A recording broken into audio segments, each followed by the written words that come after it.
Good morning, guys. If you have not subscribed, please punch the subscribe button. The only reason we ask you to subscribe is because you will get notifications each time new videos are uploaded. Now, let us go to some very important items that you will hear in the courtroom. It's not a courtroom as I hear, it's going to be maybe the Congress Hall or something.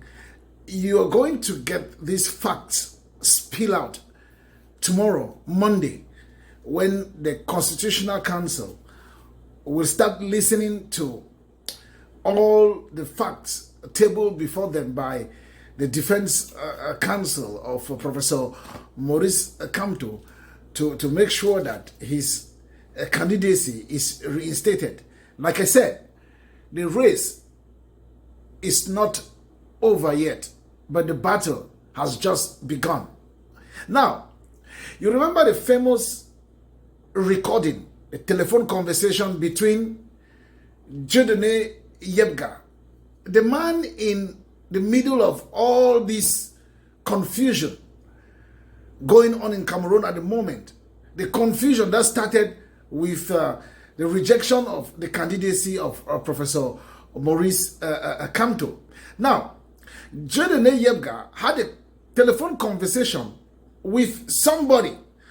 Unfortunately for Dieudonné Yebga, unfortunately for this gentleman, this patriot, this guy who is a true lover of Cameroon, these conversations were recorded. With Android phones, be careful what you do, Dieudonné Yebga, because it could just expose you. And that is exactly what is happening to Dieudonné Yebga at the moment. I am sure that wherever he is regretting why he ever accepted the agents who came to propose the deal that has benefited him a lot financially, but morally, security-wise, he seems to be in a very tight corner. Now, Dieudonné Yebga had a telephone conversation with Mevois, Jean-Benoit Benefice. But what is this conversation all about? These two have a history. They have a history in the sense that when Dieudonné Yebga was president, before he was dismissed from the Manidem party in 2018, when he was president, this guy, Mevois Jean-Benoit, was Secretary General. And please, the tribalism whole talk, keep it aside. Because when you get the name Mevois, he is not from the West region like Professor Maurice Kamto. Oh no, he is a member of Manidem, but he is not from the West region. So don't bring me that crap about tribalism. Now, during the conversation, there are certain things that were said that are there for you to listen. These are facts. But now, let me go to the interview he granted a local television channel. This interview brought out some points that truly we want to ask the question. Do not forget that our bully and commander-in-chief, as far as manipulation is concerned in Cameroon, Paul Atanga, came out to say that the website of the Territorial Administration Ministry was hacked. Come on, brother. If this website was hacked, who hacked it? Dieudonné Yebga, do not forget, he used to be the man in charge of everything that has to do with information technology, computer work, just name it. Everything that had to do with the computer and manipulation of the computer at the level of Sonel was Dieudonné Yebga. He is good at it. He is one of the finest you can find in Cameroon. So he told Mevois, his former Secretary General, in that conversation that he is the one who worked on the website of the Ministry of Territorial Administration and erased at least Anissa Ekane's name from the website as president of Manidem. But when you erased it, did you go to seize all the letters that have been sent to Anissa Ekane by the same Territorial Administration and Ilekam in recent times? No, you did not do so. So, you were just wasting your time. Your plot to disqualify Professor Maurice Kamto has failed.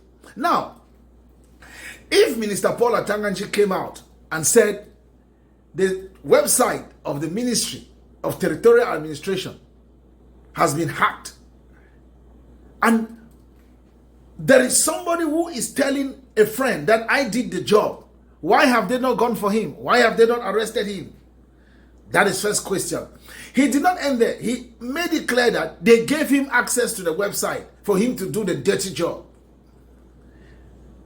That is treason. That is the worst crime you can commit in Cameroon. And he was supposed to be behind bars at the moment while investigations are going on. But no, they gave him a cozy hotel room for him to be there, put security at his disposal because he is their partner in crime.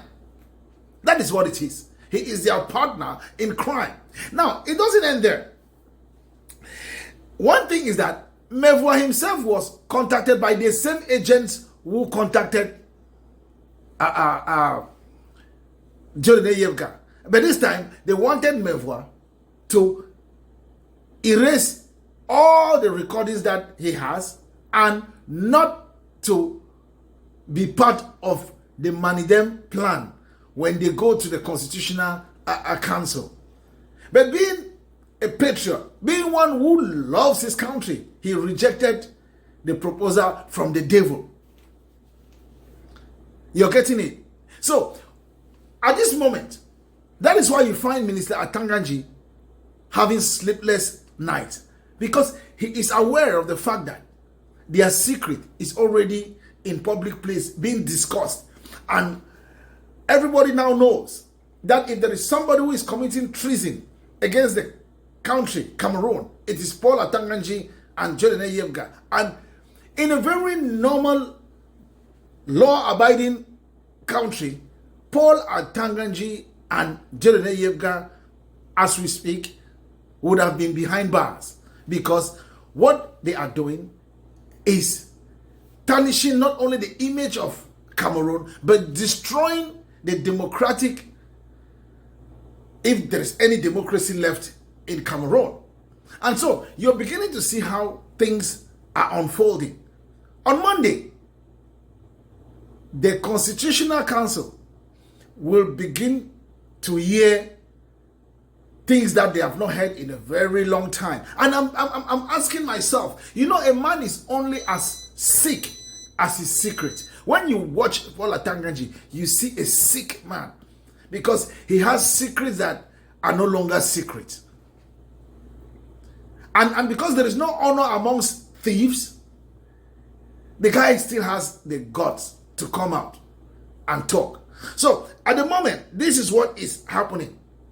There is Mevwa involved in this whole hacking of the website of the Ministry of Territorial Administration. Mevwa is involved because he knows who did it, and he has come out to put it out there in public. But the person who did it didn't do it without the knowledge of the honorable minister, who has no honor. The Minister of Territorial Administration, our bully, the man who does not comport himself as a minister, a public servant, Paul Atanga. He is aware.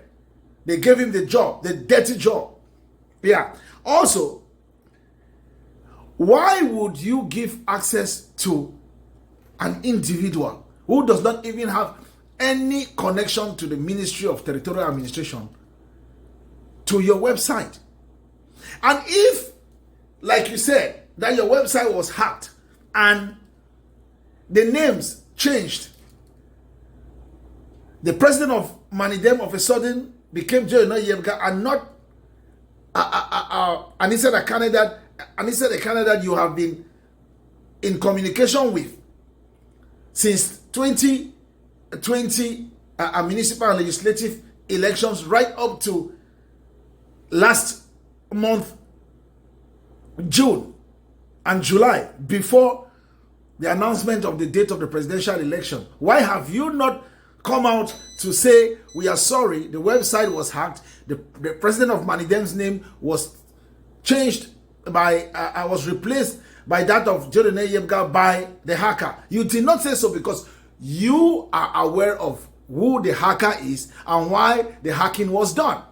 So you see, I have told you that Paul Atanganji's act of manipulation is going to destroy Cameroon and destroy the government of Mr. Biya or the government of Ferdinand Gongo if care is not taken.